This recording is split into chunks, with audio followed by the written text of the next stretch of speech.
Welcome to Fabutude. That's Fabutude. Yes. Fabutude is a podcast where we help you find your fabulous attitude. Think of us as your fab besties or fabbies. Each month we'll dive into a fresh miniseries, dishing out new episodes every week, jam-packed with entertaining trivia, whimsical segments, and tantalizing tidbits. And once you've found your Fabutude, be sure to connect with us on social media via the link in our description or by searching Fabutude. Welcome to the second episode of this month's fabulous miniseries theme, Coming Out. Ooh. Yeah. Before we get to it, though, let's do our little catch-up session. Win, how was your weekend? How was your hot weekend? Yeah, very hot. Actually not so hot. I spent it in the library. Kind of, sort of. I did a lot of research and writing and reading. I was kind of like a boring little person, just living my life. Well, I guess we need those, little bookworm breaks every now and then, The more you learn, the more you know, the more you grow. Yeah, actually, it turns out my assessment in our last episode about the gay agenda was wrong. It's not pool party, pool party, pool party. There's a little library break moment. Well, I saw you went to the pool on Sunday, so it has to be some truth. Yeah, okay. All right. You were in the sun with your Sunny D. That's true. I was out at Wet Republic on Saturday with the Las Vegas. Missed you there, by the way. Yes, and you heard some delightful music, right? Yeah, Loud Luxury was playing, and it was Loud and luxurious. Loud luxury. It was luxurious for the ears, but it was kind of loud. And it was our buddy's birthday, so that was fun and exciting. But I took a break for the rest of the weekend too. That sun can be a little overwhelming at times. Well, we survived the scorching heat, and we're back with another hot episode. Yes, you have to say hot 3 times because the pool agenda is said 3 times. Yeah, I feel like that's a rule. Yeah. All right.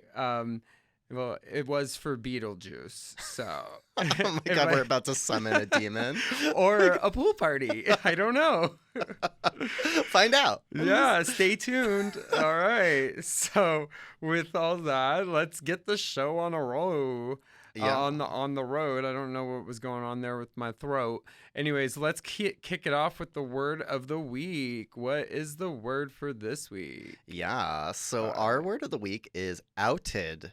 Outed. All right. Outed. Well, we kind of covered it a little bit last week in last week's episode, but in 2023 we need to get the Urban Dictionary, which we didn't cover. So can you get us that T-Win? Yeah, so Urban Dictionary had a definition I really liked. It's actually kind of old. It's from May 15th, 2006, but hey, it still works. To reveal some previously secret part of someone's life, originally from someone coming out of the closet as gay.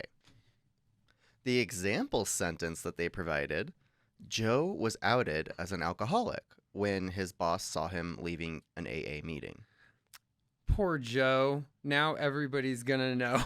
I feel like that it really captures like the idea that outing someone is not just about LGBTQ plus identities, and it can be done like on accident Totally. too. Yeah. Okay, well, let's try and use it. Well, not try. Let's use it in our own sentence. You want to go first, Win? Okay. I typically discourage sharing people's secrets, especially if they involve LGBTQIA plus identity.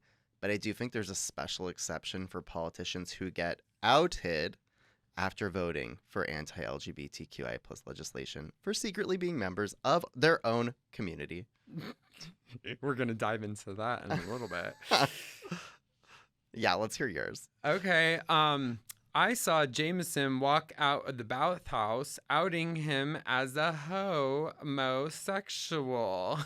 Oh, that's one way to find out if your crush is gay. Just troll him at the bathhouse, I suppose. We got a couple here in Vegas, so Anyways, all right. To all our fabbies out there listening, you can use the word in a sentence, and we challenge you to do so. put it on any relevant social media platforms. Tag us mentioning our handle at Fabitude so we can see it. And be sure to use the hashtag coming out so everyone else can too. Our favorite responses from you, Fabi, will get mentioned on our podcast. Yes. And now, on a lighter note, let's transition into one of our favorite segments. Oh no. Oh no. Oh, All right. no. Oh yes. Oh, yeah. It's the segments where we share an embarrassing story from our pasts. Ah, yes. The stories that make us cringe, laugh, and realize we're all beautifully human. Today, we're sharing embarrassing stories about coming out. We've all had those moments when we revealed our true selves in the most unexpected ways. Absolutely, Stefan. Vulnerability can lead to some hilarious moments. So, shall we dive into our own experiences? Oh, yeah. I can't wait to hear yours, Win. Let's hear it. Oh my goodness. Okay. So, when I was in college, I shared a bedroom with a gay friend. The other bedroom of the apartment was shared by two straight girlfriends. As I'm sure you could imagine, it sometimes gets complicated communicating about needing the space if you unexpectedly have company over. Well, one time I came home from a party and walked into the bedroom to find my roomie hooking up with one of my coworkers who I thought was straight. Talk about a big surprise getting outed. He panicked, threw on his clothes, and ran out of the room. To make things even more awkward, a relative of my other girl roomies was staying in town on the couch in the living room, and the next morning over breakfast, she asked if either of us heard a noise at the front door late at night. I definitely think she knew what happened. Oh no. Oh no. Well, I mean, there's an old trick. What is it? A sock on the handle or something? Just be careful. You don't know what you're going to find in that sock. Oh, yeah. I'm like, I don't know about putting socks on my doorknob. Ew. Yeah, you never know where that sock's been. How about your story, Stefan? Okay, so picture this. I'm the geeky kid who loves computer games. And I had a buddy. We were two peas in a pod, practically inseparable. We used to have sleepovers, trips to Utah for dirt biking, quadding, paintballing. Yeah, I was kind of butch. And we were a dynamic duo before, you and I were a dynamic duo. Oh. And we were kind of loners, but we had our adventures together and we had each other. We even went to church. His family was Christian and, they embraced their faith. They felt the spirit, all that good stuff. The plot twist came when I decided to come out to him, and his reaction was just like, "Oh, were you gay when you slept over at my house? Were you into me or my brother?" Yeah, it was an awkward moment where I stated, yes, I was, and no, I was not, into you guys. Totally taken aback. Anyways, we drifted apart after that, after graduation. So, the takeaway from this is sometimes friends can drift apart after the coming out revelation. But remember, this doesn't define you or your journey. It's just a bump in the rainbow road to fabitude. A little bit cloudy before the fabulous. Oh no. Oh no. What does it say about people's narcissism that when you come out to them, they're like, "Are you into me?" Right. Yes. No. Even if I had the question, I think I would refrain just because I didn't want to sound like that. So, totally get what you're saying, though. Yeah. All right, Fabbies. You've heard our tales of awkward coming out moments and the oh-so-human hiccups. Now it's your turn to share your stories that made you say, "Oh, no." Oh, no.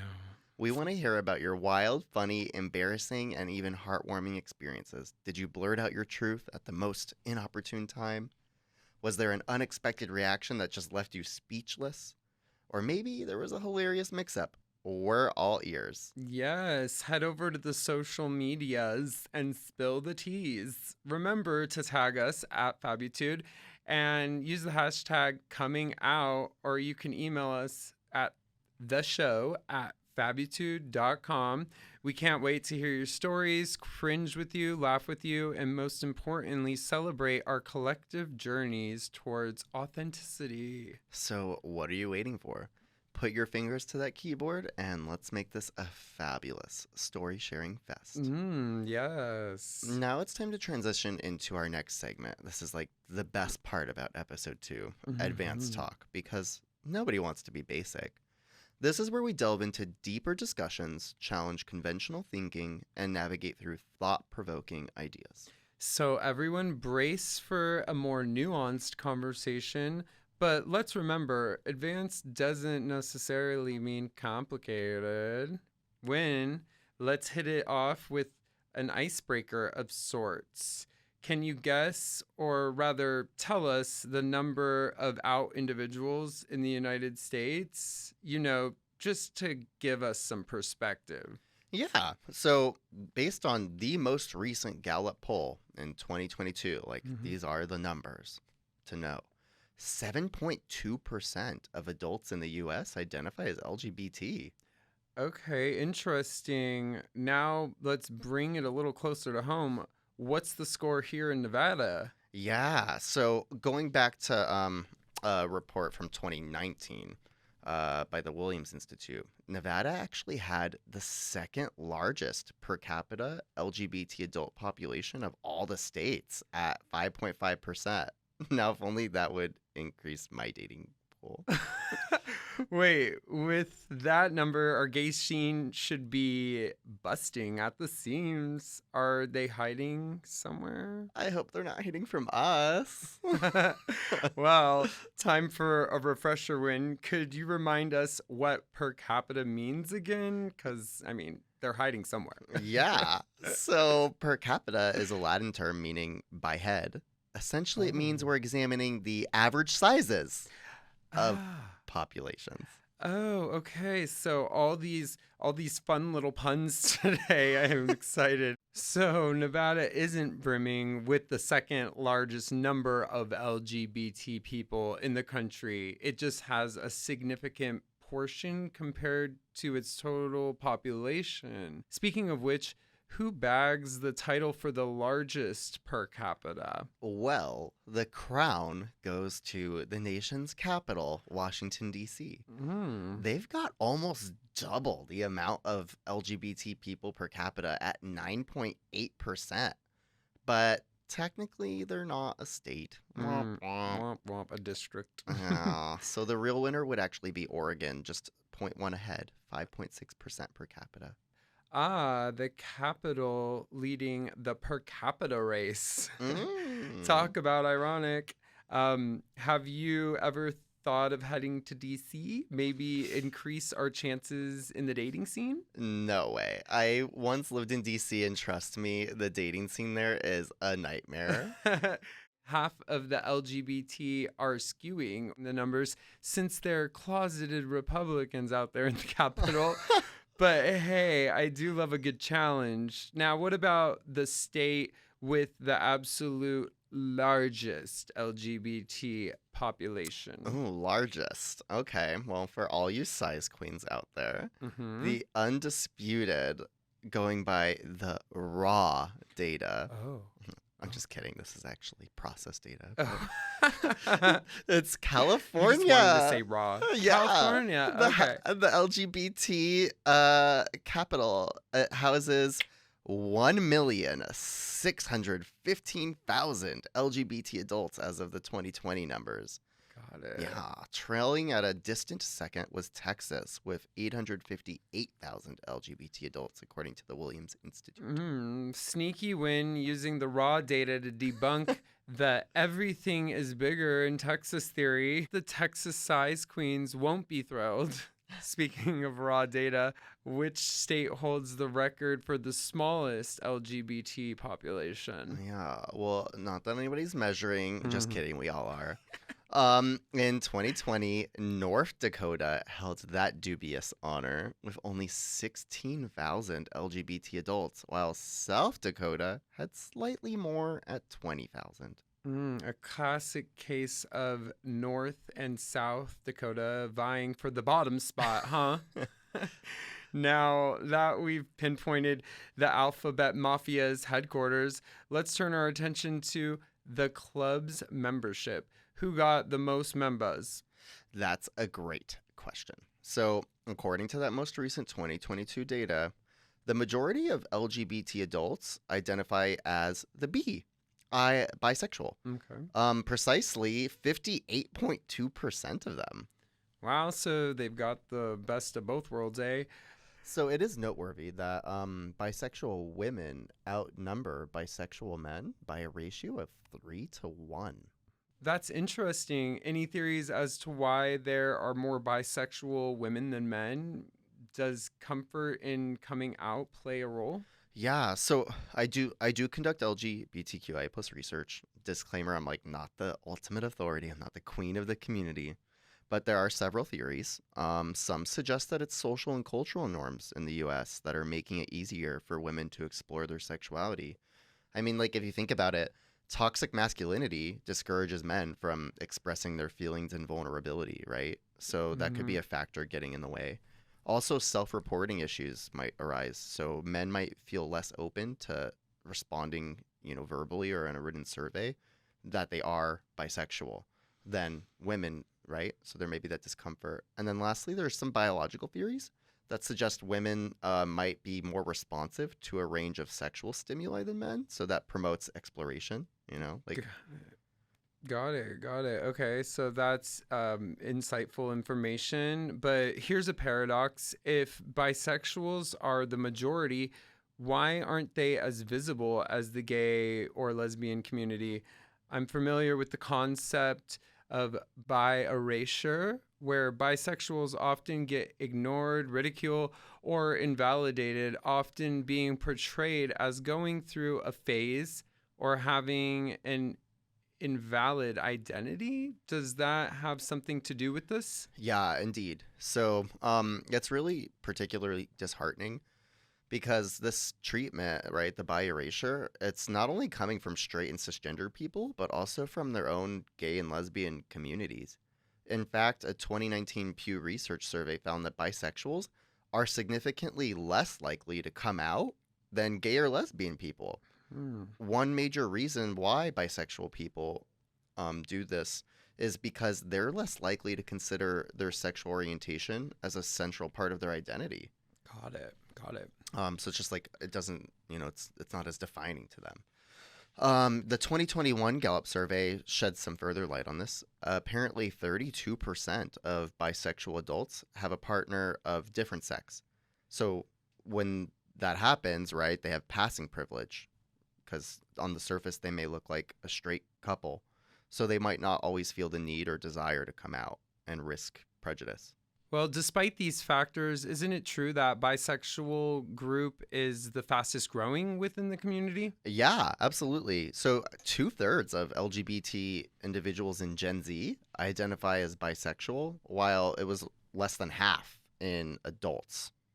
Okay, so what about those who identify with sexual orientations other than gay, lesbian, or bisexual? So the 2022 Gallup survey was actually a groundbreaking event. This was the first time in U.S. history that they identified people outside of the traditional LGBT framework where they were included as options. So many people chose to identify themselves as either queer, pansexual, or asexual. That accounted for collectively about 1-2% of LGBT adults in the U.S. Oh, that's a mic drop moment. Thank you for explaining all of this. I hope our Fabbies take away some interesting facts and understand the importance of data collection and statistics. That's right. It's not just about sexual orientation, is it? Gender identity also plays a huge role. So, what are the numbers of U.S. LGBT adults who identify as transgender, Win? Yeah, I'll spill the tea on the tea. The T. I see what you did there. So that 2022 Gallup poll again, right? Fewer than 1 out of 10 U.S. LGBT adults, like in that whole spectrum, identified as transgender specifically. It was approximately 8.8% of the community. that responded. Oh, okay. Are there any generational trends in this demographic as well? Yeah, this is so cool. So the younger adults are more likely to identify as transgender or non-binary compared to their older counterparts. For example, like only 1.6% of US older adults identify as trans or non-binary, whereas that increases all the way up from 1.6% to 5.1% when you look at adults younger than 30. Okay, okay. It seems like younger generations are leading the charge in representation across the board. But what about the overall LGBTQ plus identification trends among these age groups? Yeah, so out of all the information that we are sharing today, this is like the most shocking statistic. I know, right? Nerd out, advanced talk. Here we go. So there's a noticeable increase in LGBTQ plus identification among younger generations. Here's the startling statistic. Okay. So almost 1 out of 5 Gen Z Americans identify as LGBTQ plus, 19.7%. Wow. I know. So like they're everywhere. If you put that into like comparison among generations for context, so 19.7% Gen Z, 11.2% in millennials, so it's almost doubled, right, in a generation. Uh-huh. It drops down to almost 6 times the amount of people in Gen X and more than 7 times the amount of baby boomers. Well, I guess we haven't heard the last from the Gen Z. I mean, they might be the last letter of the alphabet, definitely. But those are some eye-opening numbers. Now, here's a thought-provoking question. In light of these statistics that demonstrate a significant increase in the LGBTQ plus representation amongst young people, how would you address concerns voiced by certain individuals about young people being groomed into the LGBTQ plus community? Yeah, so that's a really important question. If there's anybody listening out there, Fabbies, like I really hope you engage with this moment because this is super important. So it's vital to remember that LGBTQ plus people have been present in all cultures worldwide throughout history, right? Mm-hmm. The actual proportion of the population that identifies as LGBTQ plus is probably even higher than these numbers. Yeah. Right? Due to underreporting, lack of data collection efforts, people not openly being out, right, to Yeah. identify such. So like the numbers are actually even higher. And there's likely always been a sizable LGBTQ plus population, but things like societal norms, Mm-hmm. lack of legal protections, no effort to actually collect the data, no positive representations in media, right? Like those significantly influenced people's comfort and safety in coming out all these years. Yeah, okay. Historically, we also have to talk about the elephant in the room. There have been things like intentional efforts to suppress these identities. I mean, there's been the criminalization of LGBTQ plus identities in many countries, tragic genocides, right? If we talk about like the Holocaust, if we talk about what's happening in Uganda right now with the death penalty, and then there's the HIV/AIDS epidemic. So when we look at like the numbers of LGBTQ plus people in the boomers, like that wiped them out. They're not here today to respond yes to these demographic data collection surveys, unfortunately. We lost them to atrocities of, humanity. So it's important to note that the self-awareness around sexual orientation and gender identity, that can emerge at a very young age. On average, people come out as LGB around puberty, right? Like 12 years old. Yeah. Gender identity can be recognized as early as 3 or 4. I mean, if you think about like when did you know you were straight? When did you know you were cisgender, right? Like it's just you figure that out pretty early too. So with the progress we've made in representation and acceptance, younger generations now have role models. They have safe spaces to explore and affirm their identities. They have this at the conversation at their dinner table. So these increasing numbers just reflect a cultural shift rather than any form of indoctrination. Got it. That is a profound perspective, and it's tying it all together for me in my head when thank you. Now that we've learned so much about these numbers, why do they matter to our listeners, both within and outside of the LGBTQ plus community? Yeah, so I get that not everybody's a data nerd. Like, cool. So what I'll tell you here is data is the compass that drives decision making. Since 1790, the U.S. federal census has been a constitutional requirement, right? Every 10 years, we figure out the population of the country. And so that shapes obviously like congressional seats and political representation, but also resource allocation. So that dictates the distribution of billions of dollars in federal funding to essential public services like schools, hospitals, and nonprofit organizations such as clinics or LGBTQIA plus community centers, right, that apply for grants that cater to specific demographics, unique needs. So if LGBTQIA plus individuals are not accurately represented in the data, they're invisible, then so are their needs, right? They get overlooked and unmet. So understanding data's importance and ensuring accurate representation isn't just relevant to the LGBTQ plus community. It's relevant to all communities, right? So that's why we need to support initiatives in every state in the country, similar to Senate Bill 109, which passed through Nevada's legislature in 2020.